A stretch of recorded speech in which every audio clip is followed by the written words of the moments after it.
Cloud computing மற்றும் டெவாப்ஸில் முழுமையாக தேர்ச்சி பெற ஆர்வம் உள்ளவரா நீங்கள்? இந்தியாவிலேயே முதல் முறையாக இகாஸ் கிளவுட் 1-to-1 மற்றும் குழு முறையிலும் அனுபவம் மிக்க பயிற்சியாளர்களால் ஆன்லைன் வழியாக வகுப்புகளை வழங்குகிறது. தினசரி மற்றும் வாராந்திர பயிற்சி வகுப்புகள் மூலம் கிளவுட் மற்றும் டெவாப்ஸ் சான்றிதழ்களை பெறலாம். மேலும் தொடர்பு கொள்ள www.ecoscloud.com என்ற இணையதளத்தில் பார்வையிடுங்கள்.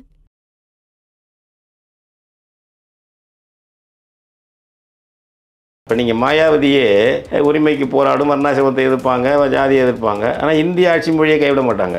ராஜராஜ சோழனே அவன் சூத்திர அரசன் தான் சொன்னான். சிபிஐ தான் அந்த நிபந்தனை இருக்குது. ஆமாம், அதெல்லாம் நிபந்தனை இல்லாத ஒரு போலீஸை உண்டாக்கிட்டாங்க. யார்? சோனியா காந்தி கருணாநிதி கூட்டணி, NIA. ஸ்டாலின் முழக்கம் என்னன்னே புரியலைங்களே. நீங்கள் சொன்ன எல்லாத்தையுமே கூறுகள் சொல்லவே இல்லையே. நீங்கள் சொல்லக்கூடிய GSTயே அவர் எதிர்க்கிறாரு, NIAவே எதிர்க்கிறாரு, கல்வியே பொதுப்பட்டியல் சொல்றாரு, மாநில பட்டியல் கொண்டு வாங்க சொல்றாருங்கிற எந்த அறிக்கையில சொல்லியிருக்காரு? எனக்கு வேணும் அது. ராஜமன்னார் கமிட்டி யாரோட கமிட்டி? அந்த வேலை இருக்கு நான் சொல்றேன். அந்த கமிட்டி ரிப்போர்ட்ஸை ஸ்டாலின் ஏத்துக்கல நினைக்கிறீங்களா? அடுத்தது 80ல இருந்து காங்கிரஸோட கூட்டணி, 71ல காங்கிரஸோட கூட்டணி, அதுக்கப்புறம் 2004ல இருந்து 2014 வரையும் கூட்டணி மந்திரி சபை காங்கிரஸோட. பாஜகவோட 99லேருந்து 2004 வரலும் மந்திரி சபையில் கூட்டணி மந்திரி சபை, முரசொலி மாற மந்திரி, எல்லாரும் மந்திரி, பாலு எல்லாரும் நிறைவேற்றிருக்கீங்களா? ராஜமன்னார் அறிக்கை சொன்னதை ஒன்று நிறைவேற்றிருக்கீங்களா? அப்போ உங்கள் அப்பா ராஜமன்னார் குழு போட்டு ஏமாற்றுவார், நீங்கள் குரியன் குழு போட்டு ஏமாற்ற வரீங்களா? மாநில உரிமை ஸ்டாலின் என்னன்னு வேணும்னு என்றைக்காவது ஒரு நாள் கேட்டிருக்காரு அந்த சட்டமன்ற உரையில், எங்கேயாவது உரையில். நேற்று கூட டைம்ஸ் ஆஃப் இந்தியாவுக்கு ஒரு பேட்டி கொடுத்து அது ஏடுகளில் வந்திருக்கு. அதில் கூட சொல்லலையே என்னென்ன வேணும்னு. 10ஆம் மாநில சுயாட்சி என்னன்னு சொல்லாத நபருங்க ஸ்டாலின். பகிரங்கமாக சொல்கிறேங்க. 356 நீக்கணும்னு வாயால் சொல்லியிருக்காரு என்றைக்காவது?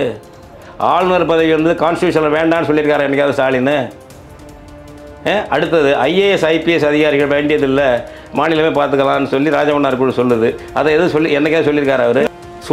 சூதா இந்தியாவில் இருக்குது. வெள்ளைக்காரன் வச்சான், டில்லிக்காரன் அன்னைக்கு நமக்கு வெள்ளைக்காரன் எஜமான, 47லேருந்து டில்லிக்காரன் நமக்கு எஜமான வச்சுருக்கான். அவன் எந்த ஃபெடரேஷனில் இருக்குது? அவங்க மாமா தான் எழுதியிருக்காரு முரசொலி மாறேன் மாநில சுயாட்சி பற்றி. எந்த ஃபெடரேஷனில் இருக்குப்பா? இல்லை, இதை ஏன் ஸ்டாலின் கேட்கல? இதெல்லாம் நீ பத்திரிகையாளர் கேட்க மாட்டீங்களா? நீ 50-60 வருஷம் பணிஞ்சு அவனுக்கு சேவை பண்ணிட்ட. தமிழினத்தை காட்டி கொடுத்து தான் நீ பதிவு வச்சுருக்கீங்க நீங்கள் எல்லாம், திமுக அதிமுக ஆட்கள். இவ்வளவு பணிவாக இருந்தவனுக்கு இன்றைக்கி என்ன திமிர் வந்துருச்சு அப்படின்னு நினப்பான்ல. இப்போ அடிமைகள் கொஞ்சம் துணிஞ்சு கேட்டான்னா அவன் அடிப்பான்ல, சவுக்கால் அடிப்பான்ல. சொந்த கொடி மாநில கொடின்னு போட்டு படம் போட்டு அதை போட்டு ராஜபாளையத்தில் மாநாடு நடத்தி எல்லாம் கிழிச்சிங்கல்ல 70களில்.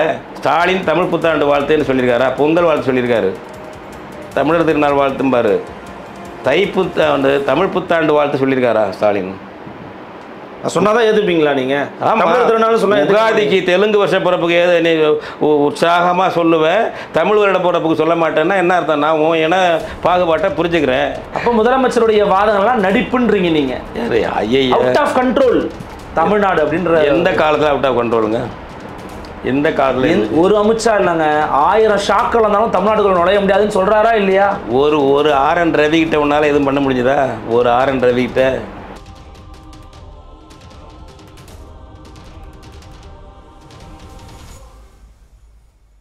Nimati Property Management. Contact 7667008999. அன்னை பர்னிச்சர்ஸ், அன்னை திருமண சீர்வரிசை பொருட்கள், டிவி, ஃப்ரிட்ஜ், வாஷிங் மெஷின் உள்ளிட்ட 200க்கும் மேற்பட்ட பொருட்கள் அடங்கிய திருமண சீர்வரிசை ரூபாய் 99,000 மட்டுமே. தமிழகம் முழுவதும் இலவச டோர் டெலிவரி. தொடர்புக்கு 7550014440 9345044044. ஃபோர்த் ஸ்டேட் தமிழ் நேயர்களுக்கு அருள்மொழிவர்மனின் அன்பார்ந்த வணக்கங்கள். இது உங்கள் ஃபோர்த் ஸ்டேட் தமிழ் வழங்கும் பெருதனும் பெருதுகள் நிகழ்ச்சி. இன்றைக்கு நம்ம நடந்திருக்கிறார் தமிழ் தேசிய பேரியக்கத்தின் தலைவர் மரியாதைக்குரிய தோழர் திரு பே. மணியரசன் அவர்கள். ஐயா வணக்கம். வணக்கம் தம்பி. வணக்கம். எப்படி இருக்கீங்க? நல்லாமே. நீங்கள் நலமா? நலமா இருக்க, மிக்க மகிழ்ச்சி. பிறந்தநாள் வாழ்த்துக்களையும் உங்கள் ஊடகத்தின் சார்பாக நேர்கள் சார்பாகவும் தெரிவிச்சுக்கிறதா மற்ற மகிழ்ச்சி. நன்றி நன்றி தம்பி. அது மே 10ஆம் தேதி தான் பிறந்தநாள், முன்கூட்டியே தெரிவிச்சுக்கிறேன். நன்றி நன்றி, உங்களுக்கு வாழ்த்துக்கள். கண்டிப்பாக. இந்த மே 10 வெறும் உங்களுடைய பிறந்தநாள் மட்டும், அந்த நிகழ்வு மட்டும் அப்படின்றது இல்லாமல் ஒரு மிக முக்கியமான ஒரு விஷயத்தை முன்னெடுக்கிறீங்க. கூட்டரசு கோட்பாடு, கூட்டரசு தத்துவம் அப்படிங்கிறத முன்வைத்து ஒரு மாநாடு நடத்துகிறீங்க தஞ்சாவூரில், அதுவும் நீங்கள் பிறந்த மண்ணில். கூட்டரசு தத்துவம், கூட்டரசு கோட்பாடு குறித்து இன்றைக்கு மாநாடு நடத்த வேண்டிய தேவை என்ன, அதனுடைய தேவை அப்படிங்கிறது இன்றைக்கு தமிழ் சூழல் இருக்குன்னு நம்புறீங்களா? நன்றி. நீங்கள் இந்த வினாவை எழுப்பியதற்கு நான் என்னுடைய பாராட்டுகளை தெரிவித்துக் கொள்கிறேன். மே 10 என்பது என்னுடைய பிறந்த நாளை ஒட்டி வைக்கப்பட்ட தேதியில் இந்த மாநாட்டுக்கு இயல்பாக அமைஞ்சிருச்சுன்னு நினைக்கிறேன். இயல்பாக என்ன நினைக்கிறோம்னாக்க, சனிக்கிழமை மாநாடு நடத்தி ஞாயிற்றுக்கிழமை விடுமுறையாக இருந்தால் வெளியூர்காரவங்க ஒரு நிதானமாக போகிறதுக்கு வாய்ப்பு இருக்கும். அதனால் நம்ம சனிக்கிழமை வைப்போம். அப்படிங்கும்போது நமக்கும் தயாரிப்புக்கு ஒரு அவகாசம் வேணும், ரொம்பவும் நாள் தள்ளக்கூடாது. பார்த்தபோது இப்படி 10ஆம் தேதி வந்தது. அது அப்பொழுது யாருக்குமே அந்த நினைவில்லை. சூஸ் பண்ணும்போது யாருக்கும் அந்த யோசனை கிடையாது. உண்மையிலே யாருக்கு அந்த நினைவில்லை. அந்த நினைவில் அதுக்காகவும் அது அந்த நாள் தேர்வு செய்யப்பட்டது அல்ல. அது முழுக்க முழுக்க மாநாட்டுக்காகத்தான். அது அப்படி ஒரு இணைந்து விட்டதை தவிர மற்றபடி அந்த பிறந்த நாளுக்கும் அந்த மாநாட்டுக்கும் தொடர்பில்லை என்பது தான். அடுத்தது இப்பொழுது என்ன, ஏன் தேவை என்ன அப்படிங்கிறதுனா, எப்பொழுதுமே தேவைதான் இது. நாங்கள் நீண்ட காலமாக சொல்லிட்டு வர்றோம். இந்த தன்னுரிமை மாநாடு 90லேயே போட்டு நாங்கள்லாம் இதான ஆட்கள். ஒரு உலகத்தில் உள்ள பல்வேறு கூட்டரசுகள் போல், ஃபெடரேஷன்ஸ் போல் இந்தியா ஒரு ஃபெடரேஷனாக இல்லை. ஆனால் இந்தியாவில் தனித்தனி நாடுகளாக இருந்த பல்வேறு இனங்கள் பிரித்தானிய பீரங்கிகளால் ஒரு வன்முறையினால் ஒரு நிர்வாக கட்டமைப்பாக இணைக்கப்பட்டது. அது இயல்பான ஒரு தேசம் அல்ல. ஒரு தேசம்னா ஒரு தேசிய இனம், அதனுடைய தாய்மொழி, அதனுடைய தாயகம் என்ற அளவில் இருப்பது தான் தேசம்.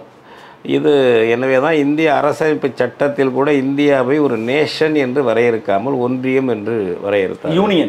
யூனியன் என்று வரையறுத்தார்கள், நேஷன் என்று வரையறுக்கவில்லை. இப்பொழுது அதை அப்படியெல்லாம் தேசம்னு பிறகு காங்கிரஸ்காரங்களே வேறு சொற்களில் வேறு இடங்களில் கொண்டு போயிட்டாங்க.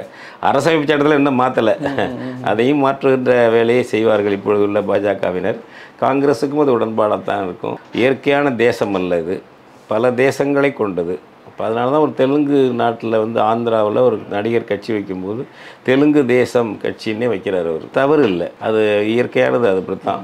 அந்த வகையில் இங்கே ஒரு கூட்டரசு என்பது அமையலை. இந்தியா முழுக்க இந்தியாவில் அமையவே இல்லை. வெள்ளைக்காரன் ஆட்சியிலையும் கூட்டரசு இல்லை. அவனா வெள்ளைக்காரன் ஃபெடரேஷன் தான் வச்சுருந்தான். கவர்மெண்ட் ஆஃப் இந்தியா ஆக்ட் 1935 ஒரு இந்தியாவை ஃபெடரேஷன் தான் சொன்னான். இப்போ நம்ம உச்சநீதிமன்றங்கிறத நம்ம டெல்லியில் வச்சிருந்த போது ஃபெடரல் கோர்ட்டுன்னு தான் சொன்னாங்க. இவங்க தான் அதெல்லாம் மாற்றணுமுங்க. இவங்க அப்படின்னா யாரை சொல்கிறீங்க? இந்த காங்கிரஸ்ஸு இந்திய அரசமைப்பு சட்டத்தில் சட்டத்தை முன்மொழிவு அந்த டிராஃப்ட் தயாரித்த குழு, 7 பேர் கொண்ட குழு இருக்குல்ல, அந்த குழு. அப்புறம் காங்கிரஸ்காரவங்க, பண்டித நேரு, இப்படிப்பட்ட வல்லபாய் பட்டேல் போன்றவர்கள், அவங்க ராஜேந்திர பிரசாத் எல்லாரும் தான் சேர்ந்து இந்த மாதிரி பண்ணிட்டாங்க. இதுக்கு மாற்று கருத்தெல்லாம் அந்த அரசியல் நிர்ணய சபையில் வந்திருக்கு. இந்தியாவை ஒரு கூட்டாட்சியாக தான் வைக்கணும். இப்போ நம்ம தமிழ்நாட்டிலேருந்து போனவங்க எல்லாருமே இந்த கூட்டாட்சியாக வைக்கணும்னு தான் பேசியிருக்காங்க. அந்த அரசியல் நிர்ணய சபையில் இருந்தவங்க. இந்த ராமலிங்க செட்டியார்னு ஒரு அருமையாக பேசியிருக்காரு. இவர் காங்கிரஸ்காரரே இருக்கார்ல, ஒரு முதல்ல தென் சென்னையில் நின்று வெற்றி பெற்றார், மந்திரியாலாம் இருந்தார். டக்குன்னு பேர் வர மாட்டேங்குது. பிராமண வகுப்பு சேர்ந்தவர். ஆனால் அவரெல்லாம் கூட்டரசாக இருக்குன்னு தான் கான்ஸ்டியூண்ட் அசம்பிளியில் பேசியிருக்காரு. அரசியல் நிர்ணய சபையில் பேசி எல்லாம் பதிவு இருக்குது. அப்போ அது தமிழ்நாட்டிலேருந்து போன காங்கிரஸ்காரர்கள் கூட நம்ம இயற்கையான நம்முடைய மாநில உணர்வு, இன உணர்வு, இந்த தமிழ் இன உணர்வுலேருந்து தான் பேசியிருக்காங்க. கூட்டரசாக தான் வைக்கணும், ஒற்றை தேசிய மாதிரி இந்தியாவை கொண்டு போயிடக்கூடாது என்றெல்லாம் தான் பேசியிருக்காங்க. ஆனால் அதை கேட்கல, அவங்களாம் கேட்கல, யாரும் கேட்கல. அதை சும்மா சம்பிரதாயத்துக்கு யூனியன் போட்டுட்டு அப்புறம் அதுக்கு ஒரு ஆர்எஸ்எஸ்காரவங்களும் இந்து மகாசபையும் கேட்டாங்கிறதுக்காக பாரதம்னு சேர்த்துட்டாங்க. இந்தியாவுக்கே 2 பேர் இருக்குது. India, that is Bharat. ஆமாம், சின்ன தம்பி என்கிற பெரிய தம்பி அப்படி போட்டுட்டாங்க. அது மாதிரி அது ஒற்றையாட்சி தன்மை கூட உள்ளதுதான். உலகத்தில் உள்ள எல்லாருமே இப்போ ராஜமன்னார் குழுவில் இருந்த நம்முடைய ஏஎல் முதலியார், லட்சுமணசாமி முதலியார் இது ஒரு ஃபெடரல் கான்ஸ்டியூஷன் இல்லைன்னு பேசுகிறாரு. அப்படி தோற்றமாக தெரியும், ஆனால் அது ஒரு கூட்டரசு அரசமைப்பு சட்டம் இல்லை இன்றைக்கி இருக்கிறது. எப்போ 70 பேசுகிறாங்க, அந்த மாதிரி உள்ளது இது. எனவே எங்களுக்கு இப்போ இதில் தனிநாடு கேட்டது திமுக 49லேருந்து அவங்க 63 வரலாம் கைவிடுற வரைக்கும் தனிநாடு கேட்டாங்க. அடைந்தால் திராவிட நாடு இல்லையேன்னு சொல்லுவாங்க. அதுபோல் நமக்கு அதுக்கு முன்னாடி இந்திய எதிர்ப்பு போராட்டத்தில் 37லேருந்து தமிழ்நாடு தமிழருக்கே என்ற முழக்கம் வந்தது. மொழிவழி மாநிலம் அமைக்கிறதுன்ற கருத்துலேயும் இது இருக்குது, தனியாக ஒரு மாநிலம் நாடு வேணுங்கிற கருத்துலையும் இருக்குது. அப்படி தமிழ்நாடு தமிழருக்கே என்று தமிழ் அறிஞர்கள் உருவாக்குனாங்க. அதில் போய் பின்னாடி இணைந்து கொண்டார், ஈவேரா இறந்து கொண்டார். அவரும் அந்த முழக்கத்தை 38 வலுவாக போட்டார். அப்படி இது நம்மக்கிட்ட இருந்துகிட்டே தான் இருக்குது, இந்த கோரிக்கைகள் இருந்துகிட்டு இருக்குது. இப்போ இது நெருக்கடி, சட்ட நெருக்கடி வந்தோடனே வந்து திமுக கைவிட்டுருச்சு. அப்புறம் மாநில சுயாட்சின்னு எடுத்தது, தனிநாடுங்கிறத விட்டுட்டு மாநில சுயாட்சி, மாநிலத்தில் சுயாட்சி மத்தியில் கூட்டாட்சின்னு எல்லாம் முழக்கம் பண்ணுச்சு. அதெல்லாம் கைவிட்டுட்டு அப்புறம் எங்கே போயிடுச்சுனாக்க மத்தியில் கூட்டணி ஆட்சி, மாநிலத்தில் குடும்ப ஆட்சி அப்படிங்கிறதுக்கு திமுக மாறி போயிடுச்சு. ஆனால் இந்த நிலையில் நமக்கு என்ன ஆயிருக்குனாக்க, இப்போ இந்த விஷயங்களை ரொம்ப அதிகமாக பேசுகிறது இல்லைன்னா திமுக மாநில இந்த மாதிரி விஷயங்கள் தலையிறதே கிடையாது, அது பாட்டில் ஒதுக்கிக்கிறது, அவங்க பாட்டில் இருக்கிறது. அப்படி பேசினது அப்படி கைவிட்டு போயிடுச்சு, துரோகம் பண்ணுச்சு. பேசாமையே துரோகம் பண்ணுறது அதிமுக. அப்போ இந்த நிலைகளில் என்னாச்சுன்னா, ஏற்கனவே இருந்த அதிகாரங்களும் பறிச்சுக்கிட்டே இருக்கான். இப்போ என்னென்ன சொல்லுவாங்கன்னா, இயங்கியல் பொருளுடைய இயக்கம் பற்றி டயலெக்டிக்ஸ் பேசும்போது, ஒரு பொருளோ ஒரு இயக்கமோ ஒரு கருத்தோ இருந்தபடியே இருக்காது, ஒன்று வளரணும் அல்லது தேயணும். இந்த அப்படியே கன்சிஸ்டண்ட்டாக அப்படியே ஒரே மாதிரி இருக்காது, அதே அளவில் அப்படியே இருக்காது. அப்போ இங்கே ஒற்றையாட்சி என்பது தேய்ந்து கூட்டாட்சி முறை வளர்ந்துருக்கலாம், அது இல்லை. அப்போ என்ன ஆகுது, ஒற்றையாட்சி என்பது வளர்ந்துருக்கு. அந்த ஒற்றையாட்சியில் யாருக்கு உரியதுன்னா, ஏதோ ஆகாயத்துலேருந்து வெறும் பவர் அல்லது இன அதிகாரம், மத அதிகாரம், மொழி அதிகாரம், அந்த அவங்களுடைய சொந்த தாயக அதிகாரம், இதெல்லாம் சேர்ந்து தான் இந்தி மண்டலம். இந்தி மண்டலங்கிறது வந்து ஒரு 10 மாநிலங்கள் இருக்குது. அந்த இந்தி மண்டலத்தில் வெவ்வேறு தாய்மொழி இருக்கலாம், ஆனால் அவங்க கல்வி மொழி, அலுவல் மொழி இந்தி தான். அவர்கள் இந்த இந்துத்துவ கருத்துக்கான தாயகம் அதுதான், வர்ணாசிரம கருத்துக்கு தாயகம் அதுதான், ஆரிய பிராமணர்களுடைய தாயகமும் அதுதான், அவங்களுடைய தாயகம், அவர்களுடைய தலைமை பீடமும் அங்கே தான் இருக்கும். அதனால் அந்த இந்தி சாதாரண பாமர மக்களை இந்தி மொழி தான் இந்தியாவின் ஆட்சி மொழி தான் திரட்டிக்கலாம். இப்போ நீங்கள் மாயாவதியே உரிமைக்கு போராடும், வர்ணாசிரமத்தை எதிர்ப்பாங்க, ஜாதியை எதிர்ப்பாங்க, ஆனால் இந்திய ஆட்சி மொழியை கைவிட மாட்டாங்க, ஏன்னா இந்திக்காரங்க. அப்போ இது எல்லாரையும் சேர்த்துக்கலாம். அவங்களுக்கு அது ஆரிய தலைமைக்கு, பிராமண தலைமைக்கு சுலபமாக போயிடுச்சு, சுலபமானது அது. அப்படின்னா வந்து இப்போ அதோடு வந்து காம்ப்ரமைஸ் ஆகிடும். அந்த இப்போ அதானி அம்பானி எல்லாம் குஜராத்தியாக இருக்கலாம், ஆனால் ஆரிய வைசியர்கள் அவர்கள். நம்ம ஊர் செட்டியாரெல்லாம் ஆரியர் கிடையாது, நம்ம தான் சூத்திரர்களில் செட்டியார் ஒரு பிரிவு. அவாள் கணக்குப்படி சூத்திரர்களில் ஒரு பிரிவு தவிர நம்ம ஆள்களாக சொல்லிக்கோ, நாங்கள் சத்திரியர்னு சொல்லிக்கோ, நாங்கள் வந்து வைசியர்னு சொல்லிக்கோ, நம்ம ஆள்களாக சொல்லிக்கிற தமிழர்கள். ஆனால் ஒட்டுமொத்த பிராமணர் அல்லாத அனைத்து தமிழரையும் சூத்திரர்கள் அல்லது பஞ்சமர்கள் என்று தான் அவன் வந்து வரையறுத்தான். ராஜராஜ சோழனே அவன் சூத்திர அரசன் தான் சொன்னான், ஞாபகம் வச்சுக்கோங்க. அதில் நம்மளுக்குள்ளே இங்கே பேசிட்டு கிடப்போம். அவன் வர்ணாசிரமத்து தாய் தந்தை இருக்கானுங்கள்ல, வடக்கேந்து வந்தவங்க, அவர்கள் வச்சபடி நம்மெல்லாம் சூத்திரர்கள். அப்போ அவன் குஜராத்தில் இருக்கவன் ஆரிய வைசியன், அதுக்காக சொல்ல வர்றேன். இப்போ அம்பானி அதானின்னு பேசுகிறோம்னா அவன்லாம் ஆரிய வைசியன். அதுபோல் அகர்வால் அப்படிங்கிறோம்னா ஆரிய வைசியர்கள் அவர்கள்லாம். ஹிந்துஜா அப்படின்னா ஆரிய வைசியர்கள் அவர்கள்லாம். அப்போ அவங்களுக்கெல்லாம் ஒத்தது வந்து சான்ஸ்கிரிட் அதிகம். சான்ஸ்கிரிட் மொழி குடும்பத்தை சேர்ந்தது குஜராத்தி. சமஸ்கிருத சொற்கள் அதிகம் வர்றதை பற்றி அவங்களுக்கு ஒன்றும் இல்லை, மேலும் மேலும் ஒரு நாகரிகமாவதுன்னு நினைப்பாங்க. இப்போ மலையாளத்திலே போனீங்கன்னா சமஸ்கிருத சொல்ல அதிகம் வந்தால் மொழி நாகரிகம் படிதும்பாங்க. இப்போ ஏன்னா சமஸ்கிருதத்தை ஏற்றுக்கிட்டு போன சீட்டு அது. தமிழ்லாம் அவங்களுக்கு வந்து கொஞ்சம் கொச்சை மொழி, அது ரூரல் லாங்குவேஜ் அவங்களுக்கு. தமிழெல்லாம் இருப்பாங்க, தமிழ் மிச்சமெல்லாம் இருக்குல்ல, வெள்ளம்னு இருக்குன்னு வச்சுங்களேன். வெள்ளம்னு சொல்கிறது வந்து ரூரலில் பேசுகிற மொழி. எங்கே ஜலம் தீர்த்தம் அப்படின்னா மலையாளத்தில் சிவிலைஸ்டு லாங்குவேஜ், ஒரு நாகரிகமான மொழி. அவனை கேட்டு பாருங்கள் மலையாளிகளை, அப்படி போயிட்டாங்க. இங்கேயே இப்படி இருக்காங்க. நம்மளேருந்து பிரிஞ்ச ஆள் கொஞ்சம் சில நூற்றாண்டுக்கு முன்னாடி நம்மளேருந்து பிரிஞ்ச நாடு சேர நாடு, அதுவே இப்படி சீரழிஞ்சு போய் கிடக்கு. போயிடுச்சுட்டு வடக்காரங்களுக்கு என்னது, அவன் ஒன்றா இருப்பாங்க. ஏன்னா அவர்களுடைய ஆதிக்கம் அவனுக்கு கட்டுப்பட்டுருக்கணும். வெள்ளைக்காரனுக்கு கட்டுப்பட்டிருந்த தமிழர்கள் ஏன் எனக்கு கட்டுப்பட்டுருக்கக்கூடாது என்பதுதான் இந்திக்காரர்களுடைய ஆரியர்களுடைய இது. அப்போ அந்த ஆதிக்கம் இன்னைக்கு அதிகமாகிடுச்சுங்கிற காரணத்தினால தான் இந்த மாநாடு வந்து தேவைன்னு நினைக்கிறீங்க? தேவை. இப்போ கல்வி அதிகாரம் மாநில பட்டியலில் இருந்ததை கொண்டு போயிடுச்சு. ஓகே, இந்திய அரசினுடைய மேலாதிக்கத்தில் உள்ள பொதுப்பட்டியல் கொண்டு போயிட்டாங்க. அது மாதிரி இப்போ விற்பனை வரி என்று ஒன்று மாநில அரசுகிட்ட இருந்தது. 1937 ராஜாஜி உருவாக்குனது. கள்ளுக்கடையை மூடும் பொழுது வரி மாநில அரசுக்கு வருமானம் இல்லை. அப்போ அவர் என்ன பார்த்தாருன்னா, நம்ம ஒரு வரி போடணும், விற்பனை வரின்னு ஒன்று போட்டார். வெள்ளைக்கார அரசு அதை ஏற்றுக்கிட்டான். இந்திய அரசு அமைப்பு சட்டம் வரும்பொழுது அதை ஏற்றுக்கிடுச்சு, மாநிலத்தை அப்படியே வச்சுட்டாங்க. அதை மாற்றினது யார்? சோனியா காந்தி கருணாநிதி கூட்டணி. ஜிஎஸ்டின்னு கொண்டு வந்தாங்க. இப்படி ஒன்றுன்னா பறிச்சுக்கிட்டு போயிட்டாங்க. அதுபோல் சிபிஐ மத்திய போலீஸு சிபிஐ. ஆனால் ஒரு மாநிலத்தில் நுழைஞ்சு ஆய்வு செய்ய விசாரணை நினைக்க ஒரு கேஸை எடுக்கணும்னா மாநில அரசுடைய ஒப்புதல் வேணும். நம்ம இன்னைக்கு அப்படி இருக்கே தமிழ்நாட்டில். இப்போ இல்லை, இப்போ சிபிஐ தான் அந்த நிபந்தனை இருக்குது. ஆமாம், அதெல்லாம் நிபந்தனை இல்லாத ஒரு போலீஸை உண்டாக்கிட்டாங்க. யார்? சோனியா காந்தி கருணாநிதி கூட்டணி என்ஐஏ. திமுகவும் ஓட்டு போட்டு சட்டமாக்குனது என்ஐஏ, ஞாபகம் வச்சுங்க. திமுக எம்பிக்களும் ஓட்டு போட்டு சட்டமாக்குனது, நேஷ்னல் இன்வெஸ்டிகேட்டிங் ஏஜென்சின்னு உருவாக்குனது. மாநில அரசை கேட்கவே வேண்டியதில்லை, நேரடியாக வந்து வழக்கு போடலாம். எந்த கோர்ட்டையும் அவன் வந்து என்ஐஏ கோர்ட்டுன்னு டிக்ளேர் பண்ணிக்கலாம் அப்படின்னு ஆக்கிட்டாங்க. இப்படி ஒன்று அப்படி போயிடுச்சு. மாநில பட்டியலேருந்து பொதுப்பட்டியலுக்கு மாற்றாமல் விஷயங்களே இப்போ வேளாண்மையெல்லாம் வச்சுங்களேன். நம்ம வீட்டில் எங்கள் வயலில் என்ன போடணும், நெல் போடணுங்கிறது டெல்லியில் தீர்மானிக்கிறாங்க. நான் ஒன்றும் பண்ண முடியாது. இல்லை, அப்போ நீங்கள் கேட்குற இந்த கூட்டரசு கோட்பாடு, இந்த கூட்டாட்சி தத்துவம் அப்படிங்கிறதுக்கும் இப்போ அண்மையில் தமிழ்நாடு சட்டமன்றம் ஒரு முக்கியமான நகர்வு எடுத்துக்கிறோன்னு சொல்கிறாங்க. அது என்னென்னா, மாநில சுயாட்சிக்கான ஒரு தீர்மானம். நீதியரசர் குரியன் ஜோசப் தலைமையிலான ஒரு உயர்மட்ட குழு அமைக்கிறாங்க. அந்த உயர்மட்ட குழுங்கிறது மத்திய மாநிலங்களுக்கான உறவை வந்து மீண்டும் வந்து ஒரு மறுபரிசீலனைக்கு உட்படுத்த போகிறது. ஏற்கனவே கலைஞர் கருணாநிதி அவர்கள் 69 ராஜமன்னார் கமிட்டி போட்டா மாதிரி இந்த முறை இன்னொரு வரலாற்று நிகழ்வை நடத்தப் போகிறார் மு க ஸ்டாலின் சொல்கிறாங்க. அந்த மாநில சுயாட்சி முழக்கத்துக்கும் தொடர் பேமாவுடைய கூட்டாட்சி தத்துவம்ன்ற முழக்கத்துக்கும் என்ன வேறுபாடு இருக்குன்னு நினைக்கிறீங்க? ஸ்டாலின் முழக்கம் என்னன்னே புரியலைங்களே. மாநில சுயாட்சி நீங்க சொன்ன எல்லாத்தையுமே சொல்றாரு. சொல்லவே இல்லையே. இல்ல, நீங்க சொல்லக்கூடிய ஜிஎஸ்டியே அவர் எதிர்க்கிறாரு, என்ஐஏவே எதிர்க்கிறாரு, கல்வியே பொதுப்பட்டியல் கொண்டு வாங்க சொல்றாரு, மாநில பட்டியல் கொண்டு வாங்கன்றாரு. எங்க சொல்றாருங்க? எந்த அறிக்கையில சொல்லியிருக்காரு? எனக்கு வேணும் அது. ராஜமன்னார் கமிட்டி யாரோட கமிட்டி? அந்த வேலை இருக்கு நான் சொல்றேன். அந்த கமிட்டி ரிப்போர்ட்ஸை ஸ்டாலின் ஏத்துக்கல நினைக்கிறீங்களா? அடுத்தது அந்த ராஜமன்னார் குழு இருக்கும்போது நீ புதுசா கமிட்டி போறியா? ராஜமன்னார் குழு பரிந்துரையை நிறைவேற்ற வச்சிட்டீங்களா? உங்க அப்பாவும் நீங்கள் நிறைவேற்ற வச்சிட்டீங்களா?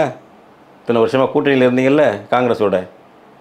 80லேருந்து காங்கிரஸோட கூட்டணி, 71 காங்கிரஸோட கூட்டணி, அதுக்கப்புறம் 2004லேருந்து 2014 வரையும் கூட்டணி மந்திரி சபை காங்கிரஸோட. பாஜகவோட 99லேருந்து 2004 வரலும் மந்திரி சபையில் கூட்டணி மந்திரி சபை, முரசொலி மாற மந்திரி, எல்லோரும் மந்திரி, பாலு எல்லோரும் நிறைவேற்றிருக்கீங்களா? ராஜமன்னார் அறிக்கை சொன்னதை ஒன்று நிறைவேற்றிருக்கீங்களா? அப்போ உங்கள் அப்பா ராஜமன்னார் குழு போட்டு ஏமாற்றுவார், நீங்கள் வந்து குரியன் குழு போட்டு ஏமாற்ற வரீங்களா? இன்றைக்கி ஏதாவது டேர்ம்ஸ் ஆஃப் ரெஃபரன்ஸ் கொடுத்துருக்கீங்களா? என்னென்ன விஷயம் மறுபரிசீலனை பண்ணணும்? கல்வியை பற்றி, விவசாயத்தை பற்றி, சட்டம் ஒழுங்கை பற்றி, இது மாதிரி காவல்துறையை பற்றி இதெல்லாம் பண்ணணும். ஏதாவது ஒன்று சொல்லியிருக்காரு அவர் அறிக்கையில். நீங்களே பார்த்தீங்க, இப்போ கூட அண்மையில் ஆளுநர் ஆர் என் ரவிக்கு உச்சநீதிமன்றம் குட்டு வைத்தது யாருடைய வழக்கினால? திமுக போட்ட வழக்கினால. உரிமையே கிடையாது, அசண்ட் கொடுத்துட்டு வராங்க. என்ன சொல்கிறேன், வான வேடிக்கை நடத்தாதீங்கிறேன் நான். மாநில உரிமை ஸ்டாலின் என்னன்னு வேணும்னு என்னைக்காவது ஒரு நாள் கேட்டிருக்காரு அந்த சட்டமன்ற உரையில், எங்கேயாவது உரையில். நேற்று கூட வந்து டைம்ஸ் ஆஃப் இந்தியாவுக்கு ஒரு பேட்டி கொடுத்து அது ஏடுகளில் வந்திருக்கு. அதில் கூட சொல்லலையே என்னென்ன வேணும்னு. ஒரே ஒரு ஆர் என் ரவி அவர் கண்டிச்சிருக்கிறாரா இல்லையா? எது? ஆர் என் ரவி துணைவேந்தர்களை அழைச்சு கூட்டம் போடுறாங்கிறாரு, உடனடியாக திமுக கண்டிக்குது. அது ரைட்டுங்க. அந்த அருமை அந்த இது ஆளுநர் வேந்தர் பதவி கூடாதுன்னோ வேந்தர் அவர் இருக்கக்கூடாதுன்னு சொன்னால் நீங்கள் ஒரு சட்ட மசோதா போடுறீங்க, அல்லது அதுக்கு சுப்ரீம் கோர்ட் கொடுத்துருக்கு. நீங்கள் மற்ற விவசாயம், இந்த ஜிஎஸ்டி ரத்து பண்ணுறதுக்கு, என்ஐஏ ரத்து பண்ணுறதுக்கு, மாநில அதிகாரங்கள் என்னென்னது பெறுவதற்கு ஏதாவது வாயால் சொல்லியிருக்காரு அவர்? சட்டசபையில் பேசியிருக்காருல, மாநில சுயாட்சி தீர்மானம் கொண்டு வந்தார்ல இந்த குரியன் ஜோசப் எல்லாம், அதில் ஏதாச்சும் அவர் ஒரு சாடை காட்டி பேசியிருக்காரா? பிறகு ஒரு அறிக்கையில் சொல்கிறார், ஆளுநர் பதவியின் தேவையா என்ற கருத்தும் இருக்கிறது. வேறு கருத்து இல்லை. என்ன எஜமானம் கோச்சிக்கப்படாதுல்ல? யார் எஜமானனா இருக்கு? மோடி தான். மாநில சுயாட்சி கேட்கக்கூடிய ஒரு கட்சிக்கு என்னங்க பொத்தாம் மாநில சுயாட்சி என்னன்னு சொல்லாத நபருங்க ஸ்டாலின். பகிரங்கமாக சொல்கிறேங்க, மாநில சுயாட்சி என்னென்ன ஐட்டம்ஸ் இருக்குது உங்கள் மாநில சுயாட்சியில்? ஸ்டாலின் சொன்ன ஒரு அறிக்கையில் எடுத்துக்காட்டுங்க எனக்கு. என்னென்ன உரிமை கேட்டிருக்காரு ஸ்டாலின்? மறு ஆய்வு செய்யணும், என்ன உரிமை, இந்த பட்டியல் இதெல்லாம் மாற்றி அமைக்கணும். ஒரு வரி சொன்னது உண்டா என்னைக்காவது? நீங்களாம் எப்படி அதை நம்புறீங்கிறேன் எனக்கு சொல்லுங்கள், அந்த பட்டியலை சொல்லுங்கள். இந்த அறிக்கையில் ஸ்டாலின் வந்து இன்னென்ன உரிமை மீண்டும் மாநிலத்துக்கு வேணும் அல்லது புதுசாக மாநிலத்துக்கு வேணும்னு சொல்லியிருக்காரு. எந்த அறிக்கையில் சொல்லியிருக்காரு? இல்லை, ஒரு நம்பிக்கை தானே இதெல்லாம். ஏன் நம்பி தான் ஏமாந்தமே, அவங்க அப்பாவை நம்பி தான் ஏமாந்தோம். ராஜமன்னார் குழு சொன்னதை கேட்டார். ராஜமன்னார் குழு வந்து நல்லது தான், அது ரொம்ப பெருசாக பண்ணு ராஜமன்னார் குழு பண்ணிக்கல, சில விஷயம் தான் பேச்சு. உதாரணமாக 356 மாநில அரசை கலைக்கிற அதிகாரத்தை ரத்து பண்ணி இந்திய பணிகளே வேணாம்னு சொன்னாங்க ராஜமன்னார் கமிட்டி. வேணாம்னு சொன்னாங்க. ஆமாம், அதை நீங்கள் வலியுறுத்தினீங்களான்னு கேட்குறேன் நான். இன்னைக்காவது ஸ்டாலின் வலியுறுத்திருக்காரா? நான் அதை தான் சொல்ல வர்றேன். அவர் குறைச்சி தான் சொன்னார், ராஜமன்னார் குழு குறைவாக சொன்னிச்சு. 350 குறைவுன்றீங்களா நீங்கள்? எஸ், அதில் மாற்றம் கிடையாது. அதில் ரொம்ப குறைவு. அது அப்புறம் அடுத்ததாக கேட்கலாம். இவர் கேட்குறாரா அந்த குறைவை கேட்குறாரா? 356 நீக்கணும்னு வாயால் சொல்லியிருக்காரு என்னைக்காவது? ஆளுநர் பதவி வந்து கான்ஸ்டியூஷனில் வேண்டான்னு சொல்லியிருக்காரு என்னைக்காவது ஸ்டாலின்? அடுத்தது ஐஏஎஸ் ஐபிஎஸ் அதிகாரிகள் வேண்டியதில்லை, மாநிலமே பார்த்துக்கலாம்னு சொல்லி ராஜமன்னார் குழு சொல்லுது. அதை எதுவும் சொல்லி என்னைக்காவது சொல்லியிருக்காரு அவர்? இதை தொடர்ச்சியாக கேட்டா என்ன சொல்றாங்கன்னா, அதிகாரம் இருக்கிறவங்க கொஞ்சம் அப்படி இப்படி தாங்க பண்ண முடியும், வெறுங்கரண்டி இருக்கிறவங்க எப்படி வேணா ஆட்டலாங்க, எண்ணெய் வச்சிருக்கிற கரண்டியை பக்குவமாக தாங்க ஆட்ட முடியும், இப்படின்னு ஒரு விளக்கம் கொடுக்குறாங்க. அதான் நீங்கள் அடிமை பதவியை ஏற்றுக்கொண்டு நிரந்தரமாக அதிலே இருப்பீங்க. எங்கள் மக்களையும் கோடிக்கணக்கான பேரையும் அடிமையாக வச்சுக்கிட்டு இருப்பீங்க, எங்கள் மொழியையும் எங்கள் தாயத்தையும் அடிமையாக வச்சுட்டு இருப்பீங்க. நீ அடிமை வேலை பார்க்கறதுக்காக, அடிமை பதவி பெறுவதற்காக அதை நாங்கள் ஏற்றுக்கிட்டு இருக்கணுமா? நீ ஒரு அடிமை பதவி, உனக்கு வந்து ஒரு அடிமை பதவியே சிறப்பு. ஏன்னா எங்களோட நீ பெரிய ஆள், உனக்கு போலீஸ் சல்யூட் அடிக்கும், நீ மேலே சல்யூட் அடிக்கணும், அல்லது மேலே வந்து உன்னை கட்டுப்பட்டவன் என்றைக்கு வேணாலும் டிஸ்மிஸ் பண்ணிட்டு போகலாம். 356 உன்னை என்றைக்கு வேணாலும் டிஸ்மிஸ் பண்ணலாம். ஆனால் நீ அவனுக்கு பணிஞ்சு பயந்து ஆளுநர் பதவியே அந்த ஷரத்தை ரத்து பண்ணு சொல்ல மாட்டீங்க. உங்கள் அப்பா போட்ட குழு ராஜமன்னார் குழு சொன்ன 356 நீக்கத்தை கூட சொல்ல மாட்டீங்க. ஒரு ஆட்சி கலைப்பு எந்த கூட்டாட்சியில் இருக்குங்க? ஜெர்மனியில் இருக்கா, கனடாவில் இருக்கா, சுவிட்சர்லாந்தில் இருக்கா, அமெரிக்காவில் இருக்கா? ஒரு மாநில அரசை கலைக்கிற அதிகாரம் மத்திய அரசு இன்னொரு சொல்லக்கூடிய அரசுக்கு எந்த கூட்டரசில் எந்த ஃபெடரேஷனில் இருக்குது? இந்தியாவில் மட்டும்தான் இருக்குது. சூதா இந்தியாவில் இருக்குது. வெள்ளைக்காரன் வச்சான், டில்லிக்காரன் அன்னைக்கு நமக்கு வெள்ளைக்காரன் எஜமான 47லேருந்து டில்லிக்காரன் நமக்கு எஜமான வச்சுருக்கான். அவன் எந்த ஃபெடரேஷனில் இருக்குது? அவங்க மாமா தான் எழுதியிருக்காரு முரசொலி மாறேன் மாநில சுயாட்சி பற்றி. எந்த ஃபெடரேஷனில் இருக்குப்பா? இல்லை இதை ஏன் ஸ்டாலின் கேட்கல? இதெல்லாம் நீ பத்திரிகையாளர் கேட்க மாட்டீங்களா? 356 நீக்கு எந்த ஃபெடரேஷன்லாம் உலகத்தில் கிடையாது, இந்தியாவில் ஏன் இருக்கணும் ஆர்டிகல் 356 நீக்குன்னு ஒரு பத்திரிகையாளர் கேட்க மாட்டீங்களா ஸ்டாலினை? என்ன நேர்காணல் எடுக்கிறீங்க பத்திரிகைலாம்? இதை கேட்க மாட்டீங்களா? இல்லை, ஆனால் நீங்கள் சொல்கிற மாதிரி இருந்துச்சு அப்படின்னா எஜமானர்கள் வந்து எப்படி முக ஸ்டாலினை கண்டிக்கிறாங்க? ஐயா ரூனு போட்டதுக்கு நிர்மலா சீதாராமன் கேட்குறாங்க, பிரிவினை பேசுகிறீங்களான்னு கேட்குறாங்க. அப்போ எவ்வளவு எதிரும் புதிருமா இருக்கிறாங்க தானே நீங்கள் புரிஞ்சுக்கணும். நான் கேட்குறேன், அதுக்கு பிரிவினை பேர் அந்த அம்மா பேசுகிறாங்கல்ல, அந்த அம்மா உரிமையாக பேசுது செல்லமாக தன்னுடைய சேவகற்ற செல்லமா. நான் கேட்குறேன் நிர்மலா சீதாராமன் பேசுவது கலோனியலிசம், ஸ்டாலின் பேசுவது செப்பரேட்டிசம் என்று நிர்மலா சீதாராமன் சொன்னால் நீ என்ன சொல்லியிருக்கணும் பதில்? Mrs Nirmala Sitharaman, you are speaking about colonialism, imperialism, Hindu imperialism, Hindi colonialism என்று ஒரு நாள் உங்கள் நாக்கில் வந்திருக்க வார்த்தை பதிலடி கொடுத்துறீங்களா நிர்மலா சீதாராமன்? கேட்குறீங்க. நாங்கள் சொல்கிறோம், ஸ்டாலின் சொன்னோம், ஸ்டாலின் இப்படி சொன்ன உடனே சொன்னான். இப்போ அவன் வடநாட்டு மீடியாலாம் எழுதிட்டு இருக்கான் சாஃப்ட் செப்பரேட்டிசம். ஸ்டாலின் இதே சாஃப்ட் செப்பரேட்டிசம் சொல்கிறாங்க. எஜமானனுக்கு அப்படி தான் பணிஞ்சு கிடந்தவன் கும்பிட்டு கிடந்த போயில்வோ இப்படி இதெல்லாம் கேட்குறாங்களே, என்னடா திமிருன்னு நினைப்பான்ல. நீ ரூ போட்டதுக்கு நீ 50-60 வருஷம் பணிஞ்சு அவனுக்கு சேவை பண்ணிட்ட, தமிழினத்தை காட்டி கொடுத்து தான் நீ பதிவு வச்சுருக்கீங்க நீங்கள் எல்லாம் திமுக அதிமுக ஆட்கள். இவ்வளவு பணிவாக இருந்தவனுக்கு இன்றைக்கி என்ன திமிர் வந்துருச்சு அப்படின்னு நினைப்பான்ல. இப்போ அடிமைகள் கொஞ்சம் துணிஞ்சு கேட்டான்னா அவன் அடிப்பான்ல, சவுக்கால் அடிப்பான்ல, எஜமான அடிக்கிறான். நாங்கள் கேட்குறோம், நீ வந்து அது சாஃப்ட், நான் கேட்குறேன், நீ இது சாஃப்ட் செப்பரேட்டிசம்னு சொன்னீங்கன்னாக்க நீ சொல்கிறது இன்டைரக்ட் கலோனியலிசம் என்று ரிப்ளை பண்ண சொல்லுங்கள் திமுகங்கிறவங்கள, பிரச்சாரகர்களை, பீரங்கிகளை. ஸ்டாலின் சொல்லுவார் அதை? நிர்மலா சீதாராமன் நீங்கள் பேசுகிறது ஒரு colonialism, imperialism, indirect imperialism, indirect colonialism அப்படியாவது சொல்லுங்கள். அவங்க செப்பரேட்டிசம் சொன்னால் அதுக்கு பதில் சொல்ல மாட்டீங்களா? நாங்கள் சொல்கிறோம். ஏன்னா உண்மையாக எங்கள் இனத்தின் மீது, எங்கள் மொழியின் மீது, எங்கள் தாயத்தின் மீது எங்கள் அக்கறை இருக்குது, துடிப்பு இருக்குது, எங்களுக்கு ரத்தம் கொதிக்குது. நீ எங்களுக்கு கங்காணியாக இருந்தால் தொலைஞ்சாலும் ஒன்றை அடிக்கும்போது எங்களே அடிக்கிறதுன்னு அர்த்தம். அது இல்லை, இங்கே தான் ஒரு கேள்வி வருது. என்னன்னா, இப்போ நீங்களே ஒரு வார்த்தையை பயன்படுத்துனீங்க, சாஃப்ட் செப்பரேட்டிசம்னு டிஎம்கே சொல்கிறாங்கன்னு. அப்போது பேமா ஐயா வந்து எக்ஸ்ட்ரீம் செப்பரேட்டிஸ்டா, நீங்கள் பிரிவினைவாதியா அப்படிங்கிற கேள்வியை கூட்டரசு கோட்பாடு வச்சிங்கன்னா உங்கள் மேலே வைக்கிறாங்க. அப்போ அந்த எதிர்வாதத்தை நீங்கள் எப்படி அணுகிறீங்க? அதுதான் நீ சொல்கிறது இம்பீரியலிசம் சொல்கிறேன். இது ஏகாதிபத்தியவாதம், இதுக்கு ஜனநாயகம் அல்ல, கூட்டாட்சிக்கு பொருத்தமானதல்ல, இன்றைக்குள்ள இந்திய கான்ஸ்டியூஷன் கூட பொருத்தமானதல்ல. இந்திய கான்ஸ்டியூஷன் இன்னைக்கு பேச்சுரிமை, கருத்துரிமை ஆர்டிகல் 19 கொடுக்குது. தமிழ்நாடு கேட்க சொல்லுதா? எது வேணாலும் கேட்கலாம், தனிநாடு கேட்கக்கூடாதுன்னு சொல்லுது. தமிழ்நாடு இப்போ தனிநாடு கேட்கல யாரும். இல்ல, கூட்டரசுன்னு கேட்குறவங்க நீங்க இதெல்லாம் நீங்க தனிநாடும் கேட்பீங்க தானே? தனிநாடு கேட்போம், நாளைக்கு அதை கேட்போம், இதை கேட்போம். ஆமாம், டெல்லி எங்களுக்கு எங்கள் உத்தரப்பிரதேச தமிழ்நாட்டோட இணைச்சிருக்கன்னு கேட்போம். நாங்கள் தமிழ்நாட்டு மாநிலத்தில் ஒரு பகுதியாக உத்தரப்பிரதேசம் பீகார்லாம் இணைச்சிக்கணும்னு கேட்போம். இப்படி நீங்கள் பாட்டில் பித்தலாட்டமாக கற்பனை பண்ணுவீங்க. அதுக்கெல்லாம் பயந்துக்கிட்டு நாங்கள் எங்கள் உரிமையை கேட்காம இருக்கணுமா? யார் இப்போ தனிநாடு கேட்டா? நீ அப்படின்னா என்ன பண்ணுற? சாதாரண உரிமை, வெள்ளைக்காரன் கொடுத்த உரிமை, சேல்ஸ் டேக்ஸு, அதை நீ பறிக்கிற. நீ பறிக்கிறது இது ஏகாதிபத்தியவாதம்னு சொல்கிறதுக்கு தெம்பு திராணி இல்லைங்க ஸ்டாலினுக்கோ அல்லது எடப்பாடி பழனிசாமிக்கோ இல்லை. அந்த துணிச்சலில் நீ ஸ்டாலினை செல்லமாக திட்டுக்குவீங்க. நிர்மலா சீதாராமன், மோடி, ஸ்டாலின் நடக்கிற வாக்குவாதம்லாம் அவங்க செல்லமாக சொல்கிற ஒருத்த சண்டை. அது சீரியஸான சண்டை இல்லை. அதனால தான் செல்லமாக அதுக்கு பதில் சொல்லாமே இருக்கார் ஸ்டாலின். நேரடியாக அவர் ஒன்றும் சொல்ல மாட்டார். சும்மா நம்மள்ட்ட டாம் டூம் தமிழ்நாடு வெல்லம், தமிழ்நாடு விட்டுறாது பாருங்கள் அப்படின்னு நம்ம வேலை பாடுமொழியை போட்டு போயிடுவார். அவர் ஒன்றும் பதில் சொல்ல மாட்டார். ஏன் சொல்லக்கூடாதுங்க? இதை கேட்க மாட்டிங்களா? ராஜமன்னார் குழு அறிக்கை 356 நீக்கம்னு சொல்லியிருக்கானே, IAS IPS நீக்கம்னு சொல்கிறானே, ஆளுநர் ரவியை பற்றி பேசுகிறல்ல, வெக்கம் வேண்டாம். ரவியை மாற்றுக்கிற அந்த ஆர்டிக்கிளே வேண்டியதில்லைன்னு சொல்கிறியா ஒரு நாளைக்கு? IAS IPS கூடாதுன்னு சொல்கிறாங்க ராஜமன்னார் குழு. நீதிபதி தானே, தலைமை நீதிபதியாக இருந்தவங்க தானே ராஜமன்னாராக இருக்கட்டும். நம்ம AL முதலியார் பெரிய 25 ஆண்டு வைஸ் சான்சலராக இருந்தவர். அவர் சந்திரா ரெட்டியும் தலைமை நீதிபதியாக இருந்தவர். அவங்க தானே பார்த்து சொல்கிறாங்க. இதில் என்ன தப்பு இருக்குது? இதை சொல்லலாம்ல. எங்கே போச்சு நாக்கு கருணாநிதிக்கு? என்னைக்காவது சொன்னதுண்டா?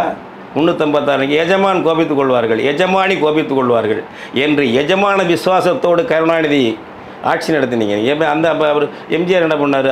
அதிமுகன்னு கட்சி ஆரம்பிக்கிறாருங்க. யார் என்ன சொன்னாங்க? அவருக்கு பயந்துக்கிட்டு அகில இந்திய அதிமுகன்னு மாற்றுறாரு. யாராவது கேட்டாங்களா அவரை? அவன் தெலுங்கு தேசம்னு கட்சியாக வச்சுருக்கான், மாற்றிருக்கானா? இது தமிழ்நாட்டை எங்களை குட்டிச்சோறு பண்ணிட்டீங்க, எங்களை கோழைகளாக மாற்றிட்டீங்க. திராவிட கம்பெனி எங்களை சீரழிச்சுட்டீங்க. ஒரு துணிச்சலாக உரிமையை கேட்க முடியாது. அதுக்கு இதுன்னு பேசிக்கிட்டு இருந்தால் என்ன அர்த்தம்? அது சொல்லுங்கள். இல்லை, குறிப்பாக இப்போ நீங்கள் கூட்டரசு கோட்பாடுன்னு வைக்கிறீங்கல்ல, அந்த கூட்டரசு கோட்பாட்டை உருவாக்குவதன் மூலமாக எதிர்காலம் என்ன மாதிரி மாறும் நம்புறீங்க? இப்போ நாங்கள் என்ன சொல்லணும்னா, நம்ம மக்கள் தான் உருவாக்கணும். எதிர்காலத்தை மக்கள் தான் உருவாக்கணும். யாரோ சில தலைவர்கள் உருவாக்குறதில்ல, ஜோசியம் பார்க்குறதில்ல. இந்த விஷயங்கள் நமக்கு இருந்துன்னு வச்சுங்களேன். இப்போ நம்ம வேளாண்மை முழுக்க நம்ம முடிவு பண்ணுறது. வாட் வில் ஹேப்பன்னு கேட்குறேன். நம்ம விலையை தீர்மானிக்கலாம். நெல்லுக்கு நம்ம விலையை இப்போ தீர்மானிக்க முடியாது. நமக்கு உபரியாக விளைஞ்சிருச்சு அப்படின்னாக்க வெளிநாடுகளில் போய் நம்ம ஒப்பந்தம் பேசி ஏற்றுமதி பண்ணலாம் நம்ம நெல்லை. இதுக்கு உதாரணங்கள் இருக்கா? இன்னைக்கு உலகத்தில் நீங்கள் சொல்லக்கூடிய இந்த தத்துவங்களை உள்ளடக்கிய ஒரு நாடு உதாரணங்கள்? கனடா ஃபெடரேஷன் இருக்குது. கனடாவில் அதை செய்யலாமே, தனியாக ஒரு மாநிலமே போட்டுக்குவானுங்கண்ணே. மாநிலத்துக்கு அந்த அதிகாரம் இருக்குது கனடாவில். அவன் இவங்க போய் வெளிநாட்டில் அழைச்சிட்டு வருவாங்க. நம்ம ஆழ்வார், எடப்பாடி, ஸ்டாலின்லாம். இந்திய அரசு அங்கீகரிக்கணும். அது தேவையில்லை, நேரடியாக அக்ரிமெண்ட் போட்டுக்கலாம் அப்படிங்கிறான் கனடாவில். சில கனடாவில் இருக்கிற ஸ்டேட்ஸுக்கு அது 2 இனம் தான், வேறு ஒன்றும் இல்லை. இங்கிலீஷ்காரவங்க பெரும்பான்மை, அடுத்தது கியூபெக் மாநிலத்தில் ஃப்ரெஞ்சுக்காரவங்க. அவங்க ஒரு உண்மையான ஃபெடரேஷன் நடத்திட்டு இருக்காங்க. உண்மையான ஃபெடரேஷன். இந்த கவர்னர் பதவி போக்குவரத்து டிஸ்மிஸ் பண்ணுறதுலாம் அங்கே கிடையாது. நோ கான்ஃபிடன்ஸ் கூட என்ன நிபந்தனை கனடாவில் மாநில சட்டசபையில் அல்லது மத்திய தான் வச்சுருக்காங்க. நம்பிக்கையில்லா தீர்மானம் கொண்டு வரதுனாக்க யார் ஆல்டர்னேட்டிவாக ஆட்சி அமைப்பாங்கன்னு நம்பிக்கை ஒன்று வேணும் உனக்கு. அந்த பெரும்பான்மையை காட்டினா தான் நம்பிக்கையில்லா தீர்மானம் கொண்டு வரலாம். இல்லைன்னா நம்பிக்கையில்லா தீர்மானம் கொண்டு வந்துட்டு நீ ஆட்சி அமைக்க முடியாமல் திண்டாடத்தில் விடக்கூடாதுங்கிறான் சட்டம். அதுக்கே ஒரு விதி இருக்குது, நிபந்தனை போட்டிருக்காங்க. எவ்வளோ பொறுப்பாக இருக்குது பாருங்கள். கனடாவில் இருக்குங்க. இன்னும் சொல்கிறேன், கனடாவில் காவல்துறைக்கு சுயாட்சி கொடுத்துருக்கான். அட்டானமஸ் பாடி. நான் போய் ஒரு 32 நாள் தங்கியிருந்தேன். இந்த ஆணையர் வெற்றி விழாவுக்கு கூட்டத்துக்காக போனவன் அங்கே கனடாவில் டொரண்டோ போயில் தங்கியிருந்தேன். அப்போ அங்கே எல்லாம் பார்த்தோம், பார்லிமெண்ட்டுக்கு போனோம், கேட்டோம். அந்த இதெல்லாம் படிக்கும்போது விவரங்கள். மற்றபடி கனடா பற்றி படிச்சுக்கிட்டு இருக்கோம். அந்த மாதிரி அவங்களுக்கு இவ்வளோ உரிமைகள் கொடுத்து வச்சுருக்கான். 2 தான் அது. அவங்க 2 பேருமே போய் அங்கே பிடிச்ச நாடு அது. அதெல்லாம் பழங்குடி மக்களுடைய நாடு அமெரிக்காங்கிறது. ஆனாலும் 2 பேரும் சண்டை போட்டாங்க தனியாக கியூபெக்கு. அப்புறம் ஏதோ ஒரு அந்த பெரிய கட்சி சமரசமாச்சு இருந்துகிட்டு. இன்னைக்கு கியூபெக் தனிநாடு கேட்குறவங்க இருந்துட்டு தான் இருக்காங்க. இந்த அளவு அவனுக்கு முன்னேற்றம் இருக்குது. எங்கே போனாலும் 2 மொழியில் வச்சுருப்பாங்க. நீங்கள் போங்க, புதுச்சேரிக்கு போங்க, அவங்க தூதரகத்துக்கு போங்க, கனடா தூதரகத்துக்கு, புதுச்சேரிங்கிற கனடா தூதரகத்துக்கு எங்கே வேணாலும் போங்க, இங்கிலீஷு ஃப்ரெஞ்சு 2லையும் எழுதி வச்சுருப்பாங்க. அது மாதிரி இப்போ பண்ணிகிட்ருக்காங்க. அந்த மாதிரி அதிகாரமெல்லாம் அவங்க வச்சுருக்காங்க. இந்த கூட்டரசில் இப்போ நீங்கள் ஒரு அமெரிக்காவில் வந்து உள்ளது அவங்க பெரும்பாலும் எல்லாருமே இங்கிலீஷை ஒரே மொழி தான் வச்சுக்கலங்க. பல மொழி பேசுகிறவங்க இருக்காங்க. அவங்க எல்லோரும் இங்கே ஒத்துக்கிட்டு இங்கிலீஷ் ஆட்சி மொழியாக ஒரு மொழியாக வச்சுருக்காங்க. அது ஒன்றும் மாற்றுக்கிறது இல்லை. ஆனாலும் அவங்க மாநிலத்துக்கு இருக்கிற அதிகாரம் அவனுக்கு ஒரு கொடி வச்சுக்கலாம். இப்போ நீங்கள் யூஎஸ்ஏ போய் பாருங்க, ஒவ்வொரு இடத்துலையும் தலைமைச் செயலகத்தில் 2 கொடி பறக்கும். ஒன்று அவங்களுடைய யூனியன் கொடி, ஒன்று இன்னொன்று அந்த மாநில அரசு கொடி. இங்கே மாநில அரசு கொடியோடு வச்சுக்கூடாங்கிறாங்க. ஆனால் கருணாநிதி கொடியை வந்து உருவாக்குவதற்கான முயற்சிகளை மேற்கொண்டாருன்னு உங்களுக்கே தெரியும். அதுக்கான முயற்சிகள்லாம் பண்ணார். எனக்கே தெரியும். எங்களுக்கு படம் காட்டுறதுக்காக பண்ணார். அப்புறம் எதை சாதனையாக பேசுனாருங்களா? இந்திய அரசு கொடியேற்ற இந்திய அரசின் கொடியை சுதந்திர நாளில் ஏற்றக்கூடிய உரிமையை கலைஞர் பெற்றார். எஜமானன் கொடியை ஏற்றுகின்ற உரிமையை பெற்றாராம். அது சாதனையா? இல்லை, அது வரைக்கும் ஆளுநர் தான் ஏற்றிக்கிட்டு இருந்தார். இப்போ முதலமைச்சர் அவங்க கொடியை ஏற்றுறதுக்கு இப்போ ஜூனியன் சாக்கை ஏற்றுறேன்னு சொல்லியிருந்தாங்க. அந்த காலத்தில் காங்கிரஸ் ஏற்கிறேன்னு சொன்னால் மகிழ்ச்சி தான் நினைச்சிருப்பான். வெள்ளைக்காரன் கொடியை நான் ஏற்றுறேன்னு சொல்லி இப்போ ராஜாஜி முதல்வர். அந்த அளவுக்கு நீங்கள் வேறுபாடு செல்ல இருங்க. அப்புறம் யாருங்க? அப்புறம் எனக்கு அவனுக்கு அயலான் தானே. அவன் மொழி எனக்கு தெரியுமா, என் மொழி அவனுக்கு தெரியுமா? இந்திக்காரனுக்கு இப்போ அயலான் என்ன கிலோமீட்டரில் மட்டும்தான் இருக்கா? அயலான் இருக்கா? அவன் கொடியை இப்போ நான் ஒரு 37 யூனியன் ஜாக் கொடியை ஏற்றிட்டு ராஜாஜி இந்த கொடியை நானே ஏற்றினேன், கவர்னர் மட்டும் ஏற்றி கொண்டு வந்த கொடியை நானே ஏற்றினேன்னா என்ன நினைச்சிருப்பாங்க? அன்றைக்கி காங்கிரஸ்காரர் சிரிச்சிருப்பாங்க. இன்றைக்கி சாதனை ஒன்றும் இல்லை. நான் நீ கொடி ஏற்றினா தப்புன்னு சொல்லலை. சொந்த கொடி மாநில கொடின்னு போட்டு படம் போட்டு அதை போட்டு ராஜபாளையத்தில் மாநாடு நடத்தி எல்லாம் கிழிச்சிங்கல்ல 70களில். அவன் ஏற்றிக்கிட்டு இருக்கான்ல கர்நாடகத்தில். இப்பயும் ஏற்றுறான். மத்திய அரசு ஏற்றுக்கலை. ஆனால் சித்தராமையா ஏற்றுறார். மாநில கொடி ஏற்றுறார். அவங்க எல்லாரும் ஏற்றுனது ஒற்றுமையாக ஏற்றுறான். தேசிய கட்சி சேர்ந்தவர்.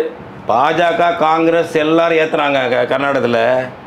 திராவிடம் பேசுகிறல்ல, அந்த திராவிட வழிகாட்டியாவது பின்பற்றிருக்கீங்களா நீங்கள்? திமுககாரங்க இங்கே ஒரு பொதுக்கொடியை உருவாக்கு. இந்திய அரசு ஒத்துக்கிட்டேன்னா நம்ம ஏற்றுக்கிறோம். நம்மளா ராஜ்யோற்சவ நாள் என்ற நாளில் நவம்பர் 1 அவங்க ஏற்றுறாங்க அந்த கொடியை கர்நாடகத்தில். அவன் மத்திய அரசு ஏற்றுக்கலை. அதே சமயம் இப்போ அவர் போய் சித்தராமையா ஏற்றுறதா அவன் தடுக்க முடியாது. தடுக்கலை. எல்லோரும் அன்றைக்கி ஏற்றுறான்ல பக்கத்தில் கர்நாடகத்தில். நீ துரோக கும்பல், திராவிட கும்பல் வந்து தமிழினத்தை மறைக்கிறதுக்காக பேர் வச்ச திராவிடன்னு பேர் வச்ச துரோக கும்பல். அவன் காங்கிரஸ்காரன் பாஜகக்காரன் உண்மையாக அவன் விரும்புகிற பேரை வச்சுட்டு அவன் இனத்தோடு இருக்கான்.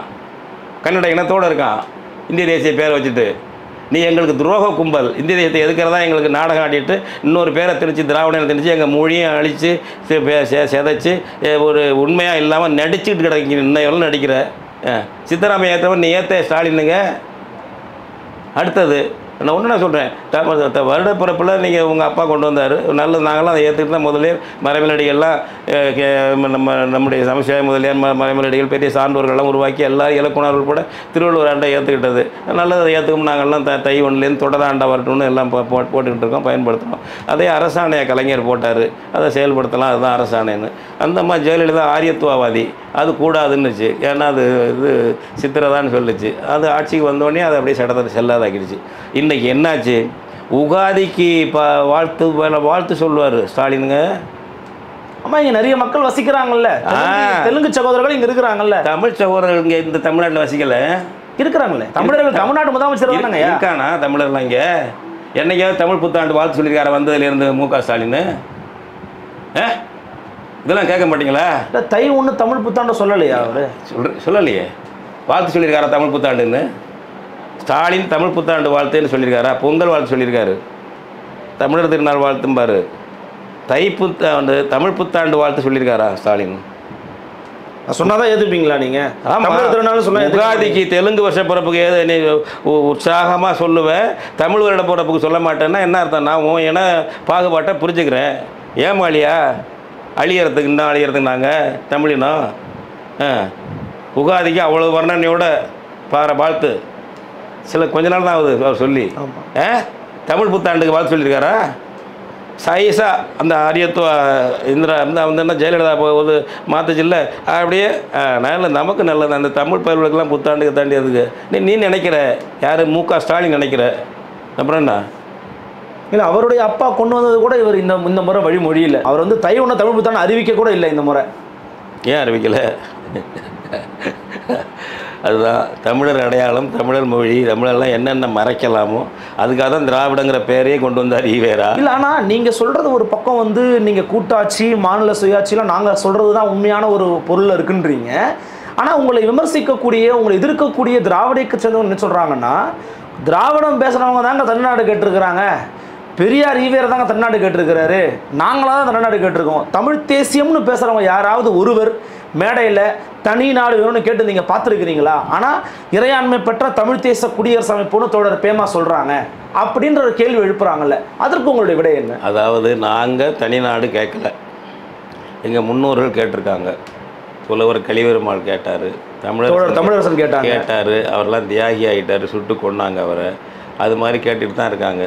எங்களுடைய கோரிக்கை முதல்ல கூட்டரசாக மாற்று, கூட்டரசாக மாற்றி கூட்டரசுக்கு வழி இல்லை என்று நீ ஒரு முடிவுக்கு வந்துட்டாக்க தமிழர்கள் நாங்கள் வேறு முடிவு எடுப்போம். அதுதான் எங்களுது. நீ கூட்டரசையே கேட்காத ஒரு கும்பல், திராவிட கும்பல், கூட்டரசே கேட்காத கும்பல் தனிநாடு கேட்குறியா? நான் கேட்குறேன், நீ கேள பார்ப்போம். ஒரு சங்கம் வச்சுருக்கேன், ஒரு கூட்டணி திமுக ஒட்டு திண்ணைகள் இருக்குல்ல, ஒரு சங்கம் உங்களுக்கு சேர்த்து பேரெலாம் ஒன்று இருக்குமே, ரசிகர் மன்ற பேர் ஒன்று இருக்கும்ல, அதில் தனிநாடு தீர்மானம் போட, நான் போடுறேன், ஏன் மணியரசன் போடலன்னு கேளு. துணிச்சல் இருந்தால், தன்மானம் இருந்தால், உன்னுடைய சங்கத்தின் மன்றத்தின் பேரால் தனிநாடு எல்லா திராவிட இயக்கத்தும் கேட்குறீங்க. நீங்கள் யார் எங்களை குற்றம் சொல்கிறாங்களோ அவங்கள மட்டும் கேட்குறோம், நான் எல்லாரையும் கேட்கல. அதெல்லாம் ஏன் அப்படி கேட்டுட்டு அப்படியெல்லாம் நம்ம வன்மம் கிடையாது எங்களுக்கெல்லாம். எங்களை கேளுன்னு கேள்றாங்க. குறிப்பிட்ட சில திராவிட இயக்கத்தை சேர்ந்தவங்க உங்களை குறிப்பிட்டே பேசுகிறாங்க. அவங்க கேளுங்க ஐயா, தனிநாடு கேளுங்க, நாங்கள் கூட்டரசு தான் கேட்குறோம். அதில் ஒன்றும் ஒளிவு முறைவே இல்லை. அதெல்லாம் கிடைக்காதுன்னுட்டாக்க அடுத்த கட்டத்துக்கு நாங்கள் போவோம். நாங்கள் இப்போ தான் இதெல்லாம் இறங்கின்னு மக்களே திரட்டிக்கிட்டு இருக்கோம். கூட்டரசு நல்லபடியாக இருந்துட்டால் அதுவே போதும். இல்லை என்றால் வேறு முடிவுக்கு வருவோம். நீ கேளுப்ப, நீ தான் மெச்சூர்டாக இருக்கல்ல தனிநாடு கேட்குறதுக்கு, ஓ மன்றத்து சார்பில் கேளு. நீ கேட்டுட்டு அதான் அப்புறம் அவங்க தலைவர்கள்லாம் தனிநாடு கேட்டாங்க இருக்குல்ல, வெக்கம் இருக்காது இதெல்லாம் பேசுறதுக்கு. தமிழர்களெல்லாம் மறந்துடுவான், தமிழச்சியெல்லாம் மறந்துட இந்த கும்பல் நினச்சிட்டியா, முட்டாள் நினச்சிட்டியா? அடைந்தால் திராவிட நாடு சுடுகாடு எங்கேயா போச்சுவங்க? அது ஒரு சட்டம் வரப்போகுதுன்னு கூட அண்ணாதுரை கைவிட்டார், வெலவெலத்து போய். ஒழுங்காக பொதுக்குழு கூட்டி கூட முடிவு பண்ணல, பிறகு தான் கூட்டுறாரு. சட்டம் கூட அன்றைக்கி தடை சட்டம் வரல, வரப்போகுது அப்படின்னு தெரிஞ்ச உடனே அதுவே வந்த உடனே திராவிட நாட்டை கைவிட்ட ஆள் திமுக, அண்ணாதுரை, ஒரு தமிழின தலைவர் இருக்கார் கருணாநிதி, நெடுஞ்செழிய, இந்த கூட்டம் போச்சா. ஈவேரா கிட்ட வருவோம். இந்திய சாகர வரைக்கும் தமிழ்நாடு தமிழருக்குன்னு கடைசி கூட்டத்தில் கூட கிடையாது. தியாகராயன் சாகிற வரைக்கும் தமிழனை ஏமாற்றிட்டு இருந்தாள் இல்லை, அவர் அப்படி சொல்லாமல் எப்படி பாரு. தமிழை சாகிற வரைக்கும் தமிழியை ஏமாற்றிட்டு இருந்த ஈவேரா அப்புறம் எப்படி சொல்லுவார்? நான் கேட்குறேங்க, 47 ஆகஸ்ட் 15 துக்க நாள், எங்களுக்கு ஒன்றும் சுதந்திரம் இல்லைன்னு சொன்னேன். ரைட்டு, அது ஒரு கொள்கை. அதுக்கு முன்னாடியே தனிநாடு கேட்டு ஜின்னா மாதிரி போராடி இருந்தால் வாங்கியிருக்கலாம். அது குட்டிச்சோறு பண்ணிட்டு போயிட்டேன். அவனுக்கு ஜால்ரா போட்டேன். 47 வரைக்கும் அவனுக்கு ஜால்ரா, ஈவேரா வெள்ளைக்காரனுக்கு ஜால்ரா. இவர் தனிநாடு கேட்பார்.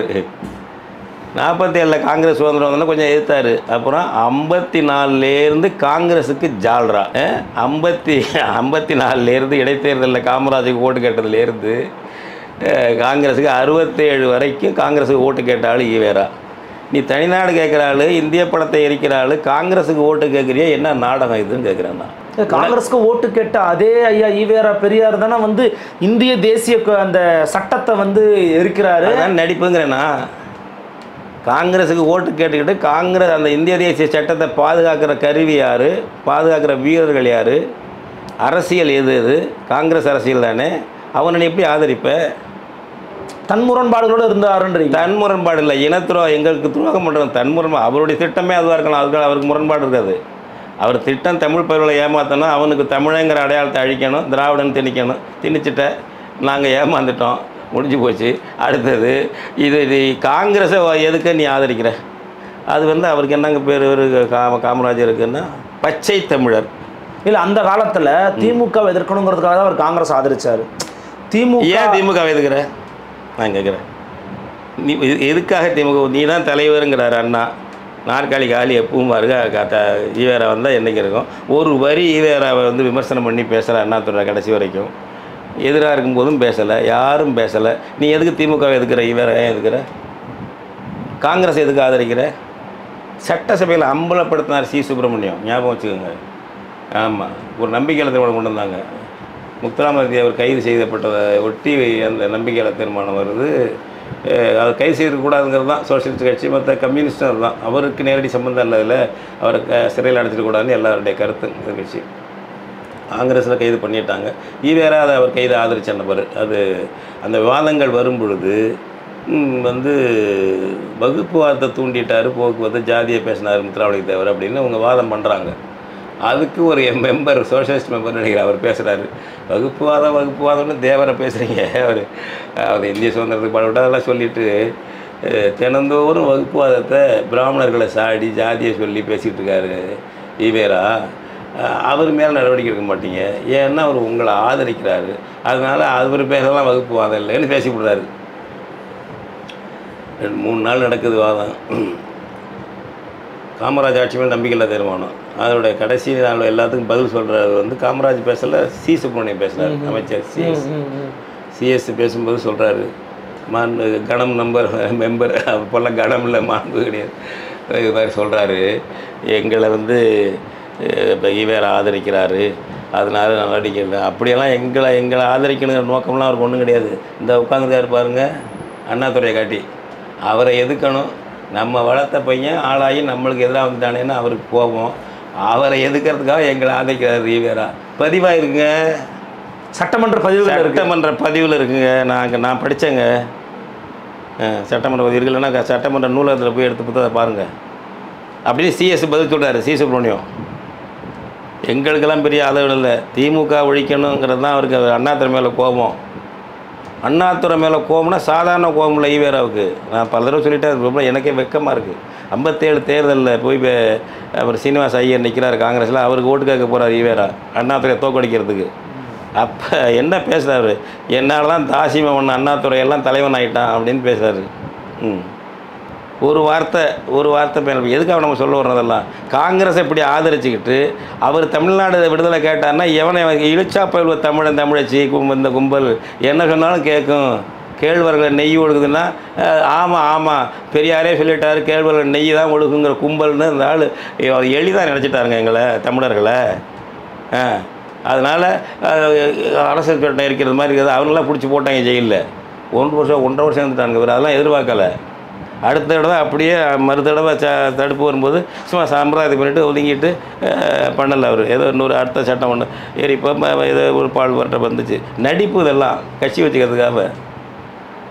நீ எப்படி இப்போ எதுக்கு பச்சை தமிழர்னாக்க அண்ணாதுரை பச்சை தமிழர் இல்லையா அப்படின்னு ஐயா ஈவேரா சொல்கிறாங்க. ஈவேரா கருத்து அப்புறம் என்னதுக்கு அவர் தமிழன்ல என்ன பச்சை தமிழன், சிவப்பு தமிழன், கருப்பு தமிழன், அது ஒரு உணர்வு ரீதியாக சொல்கிறதானே. பச்சை தமிழன் தமிழனாக இருந்தால் தான் மாற்று குறைச்ச பிராமணனுக்கு கலப்படாதுங்கிறல திராவிடன்னு சொல்லிட்டல்ல, 39 சொல்லிட்டல்ல. தமிழன்னா கலப்படம், அது பிராமணனும் வந்துடுவான், அது சுத்த பத்திரமாத்து தங்கம் இல்லை. திராவிடன்னா தான் பத்திரமாத்து தங்கம்னு சொல்கிறல்ல. அப்போ காமராஜரை போய் பத்திரமாத்து தங்கம் இல்லைன்னு சொல்கிறேன் அப்படின்னாக்க பச்சை தமிழன்னு சொல்லி எங்கே அப்போ எப்படி தமிழ் மேலே என்ன இது? அண்ணாதுரையை சுட்டி காட்டணும், திமுகவை சுட்டி காட்டணும். இந்த வன்மம் வச்சுருக்காரெல்லாம் ஒரு லட்சிய தலைவராங்க. இப்படி ஒரு தனிநபர் வன்மம் வச்சுக்கிட்டு இருக்காளெல்லாம் ஒரு லட்சிய தலைவரா? அப்போ அவரே வந்து தனித்தமிழ்நாடு கேட்கல, அதுலேயே வந்து அது ஒரு பூச்சாண்டி அப்படின்னு நீங்கள் சொல்ல வரீங்க. பூச்சாண்டி இல்லை, ஏன் பூச்சாண்டியெல்லாம் கட்டுறாரு? நடிப்பு அது. காங்கிரஸுக்கு ஓட்டு கேட்டான் தனித்தமிழ்நாடு கேட்டான்னு சொன்னால் நீ என்னங்க, நீங்கள்லாம் எப்படிங்க கேட்பீங்க இதெல்லாம்? இது சாதாரண ஒரு அரிச்சுபடி இல்லையா? அது காங்கிரஸ் தான் தலைமை. இந்தியா ஒரு ஏகாதிபத்தியமாக இருக்குது, மாநிலங்களை காலனியாக வச்சுருக்குங்கிறதானே அர்த்தம். விடுதலை நோக்கம் தானுங்களே. ஆமாம். வெள்ளைக்கார லண்டனுக்கு பதிலாக டில்லி மாறிடுச்சு காலனி ஆதிக்க தலைநகரமாக, இதுலேருந்து விடுபடனே அப்படின்னா அந்த அரச உச்சரவனை வந்து நீ ஆதரித்து ஓட்டு கேட்டுக்கிட்டு இருக்க. அப்புறம் நான் தமிழ்நாடு கேட்குறேன்னா எவனை கேட்குற? அவ்வளவு முட்டாள தமிழச்சின்னு நினைக்கிறீங்க? 54லேருந்து நீ 67 வரலும் ஓட்டு கேட்குற. இத்தனைக்கும் அப்புறம் இந்திய படத்தை எரிக்கிறேங்கிறது, கான்ஸ்டியூஷன் எரிக்கிறேங்கிறது என்ன நடிப்புது எங்கள்கிட்ட? அதெல்லாம் இன்னுமே எடுப்படாது. ஏமாந்த கூட்டம் ஏமாந்து போயிடுச்சு, அது தொலைஞ்சு போச்சு எங்கள் கூட்டம், அதனால் போச்சு. இப்போ இன்னுமே அதெல்லாம் எடுப்படாது. இப்போ எல்லாம் விழிப்புணர்வு வந்துருச்சு. தமிழ் தேசியம் வளர்ந்துக்கிட்டு இருக்கு, வீச்சாக வளருது பசங்கள்கிட்ட, ஆண் பொண்ணுக்கிட்ட. குறிப்பாக இந்த மாநில சுயாட்சி தீர்மானம் போட்டதாக இருக்கட்டும், திமுகவோட அண்மைக்கால செயல்பாடுகளாக இருக்கட்டும், இதெல்லாம் வந்து திரு சீமானும் திரு பேமா அவர்களும் வந்து பார்த்திங்கன்னா இணைந்து சில இந்த மாதிரி கூட்டரசு கோட்பாடு தொடர்பாக பேசுவது, நிகழ்வுகள் நடத்துவது, மாநாடுகள் கூட்டுவது, இதெல்லாம் பார்த்து தான் இவங்க பண்ணுறாங்கன்ற ஒரு பேச்சு ஒன்று இருக்குது. அதே சமயம் இந்த கொள்கை அளவில், இந்த இயக்க அளவில் 2 பேரும் ஒருங்கிணைந்து செயல்படுறீங்க. இதனுடைய அடுத்த கட்ட நகர்வு எப்படியாக இருக்கும்னு எதிர்பார்க்கலாம். என்ன நம்மகிட்ட மக்கள்கிட்ட எழுச்சி வரணுங்கிறது தான். எழுச்சி வரணும். இப்போ அவங்க வந்து சட்டமன்றத்தில் தமிழன் ஆட்சி நடத்தணுங்கிறாங்க. வாழ்க நல்ல நடத்தினா நல்லது தானே. தமிழர் ஆட்சி நடந்தால் நல்லதாக மாற்றம் வரட்டும். அதில் ஒன்றும் மாற்றுக்கிறது இல்லை. நமக்கு வந்து இறையாண்மை மீட்பு வரணும். அப்புறம் ஆட்சி வர்றதுங்கிறது ஒரு படி. ஆனால் இந்த அதிகாரங்கள்லாம் நமக்கு வரணும்ல. அதுக்கு ஒரு வலிமையான ஆட்சி வேணும்னு நினைக்கிறீங்க? அதுக்கு ஆட்சியும் வேணும், மக்கள் போராட்டம் வரணும். அதாங்க, மக்கள் அமைப்பு வேணும். மக்கள் அமைப்பும் மக்கள் போராட்டமும் வேணும். நிர்பந்தம் இல்லாமல் வந்துட முடியாது. இப்போ நீங்கள் ஒரு தீர்மானம் போடுறாங்க, சட்டசபையிலே போடுறாங்க, அது செல்ல. இப்போ ஏதோ சுப்ரீம் கோர்ட் போனதுனால இன்றைக்கி நம்ம ஒரு 10 மசோதாக்கள் வந்து சோதாக்களாக இல்லாமல் அவங்களும் சட்டம் தான் ஏற்றிருக்காங்க. இல்லைன்னா சோதாக்கள்ன்ட்டு போயிடுவார்ல ஆர்.என். ரவி, அவங்களுக்கு என்ன அதிகாரம் இருக்குது அப்படின்னு சுப்ரீம் கோர்ட் தலையிட்டதுனால அதுக்கு ஒரு 242 அதிகாரம் இருக்கிறதுனால கான்ஸ்டியூஷனில் அது ஏதோ பண்ணியிருக்கு. அப்பயும் அவர் அடங்குற மாதிரி தெரியல. இப்போ ஜெகதீப் தங்கர் போய் பார்த்துட்டு தானே வர்றாருங்க. இப்போ வர்றாங்க அவங்க எல்லாம். இப்போ 25ஆம் தேதி வேந்தர்கள் கூட்டம், இது துணைவேந்தர்கள் கூட்டம் நடத்தினார் அவர். அந்த மாதிரி ஏதோ சுப்ரீம் கோர்ட் தலையிட்டது இல்லைன்னா இவங்க நிறைவேற்றுற ஒரு எந்த சட்டத்துக்கும் சட்ட திருத்தத்துக்கும் சல்லி காசு மதிப்புங்களா? ஒரு ஆளுநர் என்ற நபர் கையெழுத்து போடவில்லை என்றால் சல்லி காசுக்கு மதிப்பு இல்லையே. அப்போ நான் தான் அடிக்கடி சொல்கிறது, 234 சோதாக்கள் கைது வைக்கி மசோதாக்கள் நிறைவேற்றி கொண்டிருக்கலாம். அது சட்டமாக வேண்டும் என்றால் அங்கே ஏகாதிபத்திய எஜமானது கையெழுத்து போட்டால் தான். கையெழுத்து போடு ரவி அப்படின்னு சொன்னால் போட்டுருவார். மோடி சொல்கிறார், அமித்ஷா சொல்கிறார், ரவி ஏன்ப்பா அது போட்டிருப்பா, அது தொலைஞ்சிட்டு போகுது இந்த தடவை பார்த்துக்கோ. இப்போ சொன்னாங்க, எதுக்கு அந்த நம்ம செந்தில் பாலாஜிக்கு பதவி பிரமாணம் பண்ணி வச்சிரு. ஒரு ஃபோன் தான் ரவிக்கு. மறுநாள் பண்ணி வச்சார். சரிங்க, பண்ணிடுறேங்கய்யா. மறுநாள் பண்ணி வச்சார்ல, எந்த நிபந்தனையும் பண்ணலையே. செந்தில் பாலாஜியை நீக்கு சொல்லிட்டு இருந்த ஆள், மந்திரியிலேருந்து நீக்கு சொல்லிட்டு இருந்த ஆள், எங்கேருந்து ஒரு ஃபோன், எங்கள் அப்பா அம்மாவும் 2 பேரும் போய் பார்க்குறாங்க. ஸ்டாலின் அவங்க மகன் போய் பார்க்குறாங்க. உடனே ஃபோன் வருது, தொலைஞ்சிட்டு போகுது, நம்ம அவங்களுக்கு சிலதை விட்டு கொடுப்போம், செந்தில் பாலாஜி பதவி பிரமாணம் செய்ய உடனே பண்ணார்ல. அப்புறம் நீங்கள் 234 சோதாக்கள் கைது வைக்கிறதா விடுற பிரயோஜனம் அப்படி இருக்குது. அதை மாற்றணுங்கிறதான் நம்ம சொல்கிறோம். அதனால் அவங்க சட்டமன்றத்துக்கு போய் அந்த வழியாக போராடட்டும். நாங்கள் மக்கள் திரளை திரட்டி எல்லாம் சேர்ந்து போராடுவோம். அந்த மாதிரி ஒரு மக்கள் திரள் போராட்டத்தின் மூலம் தான் அவங்க நெருக்கடி கொடுத்து நம்ம சாதிக்க முடியும். இது சாதாரண பிரச்சனை இல்லை. ஒரு சட்டசபை பெரும்பான்மை மட்டும் தீர்மானிக்கிற பிரச்சனை இல்லை. பெரும்பான்மை உண்மையாக இருந்து பண்ணால் கூட அவன் முடியாதுன்னா என்ன செய்ய முடியும்? அதை விட நாடாளுமன்றம் என்பது, அதை புரிஞ்சுக்கிறது தான். அதை எவ்வளோ புரிஞ்சு போனதில் மிக கொடிய ஜனநாயக பறிப்பு மன்றம் என்பது நாடாளுமன்றம் தான். எல்லாம் இப்போ தமிழ்நாடு அது இருக்கெல்லாம், ஆந்திரா இருக்குது, ராஜஸ்தான் அல்லது குஜராத் இருக்குது, தனித்தனி நாடாக இருந்தது, இருக்க வேண்டியதுன்னு வச்சுக்கோங்க. அது போய் சேர்ந்துட்டாங்க.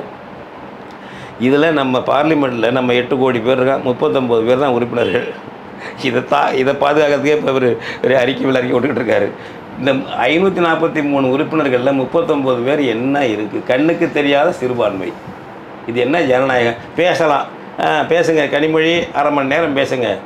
மேலவையா சிவா எப்பவும் போல் முழங்குங்க 20 நிமிஷம், கேட்குறவங்க கேளுங்க, இல்லாத காதில் வந்து கறி எடுத்துருங்க அப்படின்னு சொல்லிடுவார். சபாநாயகர் சொல்லாமல் சொல்லுவார் தலைவராக இருக்கவங்க. வேறு என்ன உங்களால் கிளிக்க இல்லை. ஆனால் இதே 39 பேர் வச்சிருக்கக்கூடிய தமிழகத்தினால தான் டீலிமிட்டேஷனுக்காக மற்ற மாநிலங்களை ஒருங்கிணைக்க முடிஞ்சிருக்குது. கர்நாடகா கூப்பிட்டாரு, கேரளா கூப்பிட்டாரு, தெலுங்கானா கூப்பிட்டாரு. என்ன ஒரு அழுத்தம் தானே. என்ன அழுத்தம் கிடைச்சிருக்கு? 6 பேர் வந்ததில்லை, 6 பேர் கூட்டதில்ல. என்ன அழுத்தம் வந்திருக்கு? என்ன அழுத்தம் வந்திருக்கு? இதெல்லாம் தாண்டி ஏற்கனவே உங்கள் அப்பா இருக்க காலத்தில், கலைஞர் இருக்க காலத்தில் மாநிலங்கள் முதலமைச்சர்கள் எல்லாமே கூடினாங்க. ஸ்ரீநகர் கான்க்ளேவ்னு நடத்தினாங்க. மேற்கு வங்காள முதலமைச்சர் இங்கே இவருக்கு கலைஞர் எல்லாம் போய் அந்த ஒரு காலத்தில் நடத்தினாங்க. மாநிலத்துக்கு ஆட்சி வேணும், மாநில சுயாட்சி வேணும் அப்படிங்கிறது பல தீர்மானம் போட்டாங்க. பல இடங்களில் கூட்டம் போட்டாங்க. ஸ்ரீநகர் தான் நம்ம கடைசியாக பெருசாக நடந்தது. அப்போ ஒன்றுமே எல்லாம் போயிடுச்சு. முதலமைச்சர்கள் இது இவங்க அப்பா காலத்திலே போட்டுறாங்களே. இதெல்லாம் என்ன நடந்துச்சு? என்ன முன்னேற்றம்? எதை எடுத்தீங்க? எந்த உரிமையை மீட்டீங்க? இன்னும் நாடகம் நடத்திக்கிட்டு இருக்கீங்களா? அவர் தானே சொல்கிறாரு, ஒரு இடத்துல பேசும்போது சொல்கிறாரு, வரி கொடுக்காமல் போகிறதுக்கு கொஞ்சம் நேரம் ஆகாது அப்படின்னாரு. இப்போ அண்மையில் ஒரு இடத்துல சொன்னார், உங்களுக்கு தமிழ்நாடு தவிர மற்றெல்லாம் கண்ட்ரோலில் இருக்கலாம், நாங்கள் எப்பயுமே அவுட் ஆஃப் கண்ட்ரோல் தான் அப்படின்னு சொல்லியிருக்கிறாரு. இதெல்லாம் உங்களுக்கு பார்த்தா முதலமைச்சருடைய ஒரு வீரியம் தெரியலையா? மேடை நாட்டியம் மேடை நாட்டியம் பார்த்து பார்த்தா ரசிகராய் நம்ம என்ன பண்ணிட்டாங்க, இப்போ உண்மையான நடிகரை கொண்டு வரான்ட்டான் அரசியலுக்கு.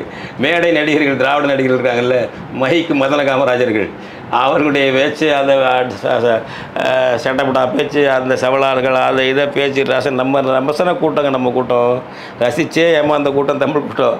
அதை ரசிச்சு மேடை பேச்சை பார்த்தாங்க.